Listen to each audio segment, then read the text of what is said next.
మొన్న యూట్యూబ్లో పెట్టిన షార్ట్కి చాలా మంచి రెస్పాన్స్ వచ్చింది. అదేనండి butter garlic non paneer curry short చేసి పెట్టాను కదా, ఈజీగా చెప్తాను. మైదా పిండిలోకి కొంచెం సాల్ట్, కొంచెం బేకింగ్ సోడా, అలాగే పెరుగు వేసి మంచిగా ఒకసారి కలుపుకోవాలి. కొంచెం కొంచెంగా వాటర్ పోసుకొని మెత్తగా కలుపుకొని, అలాగే కొంచెం ఆయిల్ కూడా వేసుకొని కలుపుకొని ఒక హాఫ్ అన్ అవర్ అనేది నానబెట్టుకోవాలి. ఇప్పుడు బటర్ నాన్లోకి గార్లిక్ అనేది చాలా టేస్టీగా ఉంటుంది. చిన్న చిన్న పీసెస్గా కట్ చేసుకోవాలి. కట్ చేసుకొని ఇది కూడా పక్కన పెట్టేసుకోవాలి. ముందుగా నానబెట్టిన పిండిని చిన్న చిన్న ముద్దలుగా చేసుకొని ఇలా షేప్ చేసుకోవాలన్నమాట. రౌండ్గా రానక్కర్లేదండి. బటర్ నాన్ చూస్తూనే ఉంటాం కదా షేప్ అనేది. షేప్ చేసుకున్నాక దాని మీద గార్లిక్, కొత్తిమీర యాడ్ చేశాను. యాడ్ చేసి మళ్ళీ ఒకసారి చపాతీలా చేసుకొని పెనం మీద ఒకసారి కాల్చుకోవాలి.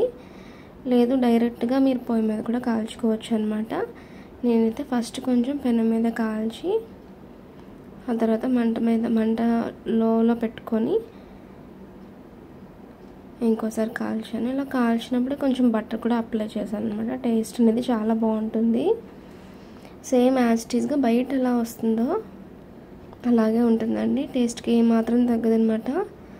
ఇందులో మీకు ఏ కర్రీ అయినా యాడ్ చేసుకోవచ్చు. చికెన్ కర్రీ కానీ జీడిపప్పు కర్రీ కానీ చేసుకున్నా బాగుంటాయండి. అప్పటికప్పుడు కాల్చి వెంటనే నేను బటర్ అప్లై చేశాను. దానివల్ల సాఫ్ట్గా కూడా ఉంటుంది. బటర్ అనేది బటర్ నాన్కి పట్టి చాలా బాగుంటుంది టేస్ట్ అనేది. నేనైతే ఫస్ట్ టైం చేశాను, అయినా కూడా పర్ఫెక్ట్గా వచ్చాయండి, హోటల్ స్టైల్ లాగా. మీరు కూడా తప్పకుండా ట్రై చేయండి ఇంట్లో. ఈజీ ప్రాసెస్ అండి. తప్పకుండా ట్రై చేసి ఎలా వచ్చిందో మీరు నాకు కామెంట్ చేయండి. ఇప్పుడు పన్నీర్ కర్రీ కోసం ఆయిల్ తగినంత వేసుకొని అందులో కొంచెం కారం, కొంచెం పసుపు వేసుకోవాలి. ఒకసారి కలుపుకొని ఇందులోనే చిటికెడు ఉప్పు కూడా కలుపుకోవాలి. అన్నీ వేసుకున్నాక మనం ముందుగా కట్ చేసుకున్న పన్నీర్ ముక్కల్ని వేసి గోల్డెన్ కలర్ వచ్చే వరకు తిప్పుకుంటూ ఫ్రై చేసుకోవాలండి. ఈవెన్గా పన్నీర్ పీసెస్ అన్నిటిని ఫ్రై చేసుకోవాలి. గోల్డెన్ కలర్ వచ్చే వరకు ఫ్రై చేసుకొని అటు ఇటు తిప్పుకుంటూ ఫ్రై చేసుకుంటూ ఉండాలండి. ఇంకా ఫ్రై అయ్యాక ఒక బౌల్లో తీసుకొని పక్కన పెట్టుకోవాలి. అదే ప్యాన్లోకి ఆయిల్ యాడ్ చేసుకొని కొంచెం బిర్యానీ ఆకు, ఉల్లిపాయలు, టమాటా, పచ్చిమిర్చి, కొంచెం జీడిపప్పులు వేసుకొని ఇవి కూడా మెత్తగా అయ్యే వరకు ఫ్రై చేసుకోవాలి. అల్లం కూడా చిన్న ముక్క యాడ్ చేసుకోండి. మొత్తం ఫ్రై అయ్యాక చల్లగా అయ్యాక మెత్తగా మిక్సీ పట్టుకోవాలి. అదే ప్యాన్లోకి కొంచెం బటర్ యాడ్ చేసుకొని కొంచెం ఆయిల్ కూడా యాడ్ చేసుకొని జీలకర్ర, కొంచెం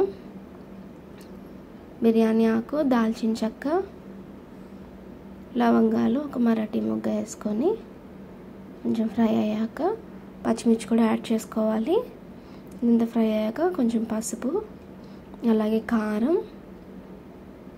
వేసుకొని కొంచెం సాల్ట్ కూడా యాడ్ చేసుకొని మళ్ళీ మొత్తం ఒకసారి కలుపుకోవాలి. ఇప్పుడు ఇందులోకి ముందుగా మిక్సీ చేసిన పేస్ట్ అంతా వేసుకొని ఆయిల్ పైకి తేలే వరకు మగ్గనివ్వాలి. ఆయిల్ పైకి తేలి ఇలా మగ్గాక ఇందులోకి ఫ్రై చేసుకున్న పన్నీర్ పీసెస్ని కూడా యాడ్ చేసుకొని గరం మసాలా యాడ్ చేసుకొని ఒక 2 మినిట్స్ ఉడకనివ్వాలన్నమాట. 2 మినిట్స్ తర్వాత కొత్తిమీర యాడ్ చేసుకొని సర్వ్ చేసుకోవడమేనండి. ఎంతో సింపుల్గా చాలా టేస్టీగా ఉంటుంది పన్నీర్ కర్రీ. మీరు తప్పకుండా ట్రై చేయండి. బటర్ నాన్లోకి అదిరిపోతుంది అనమాట టేస్ట్. డెఫినెట్గా ట్రై చేసి మీకు ఎలా వచ్చిందో నాతో షేర్ చేసుకోండి. మరిన్ని మన వీడియోస్ కోసం మన యూట్యూబ్ ఛానల్ సబ్స్క్రైబ్ చేసుకోండి. Thank you for watching.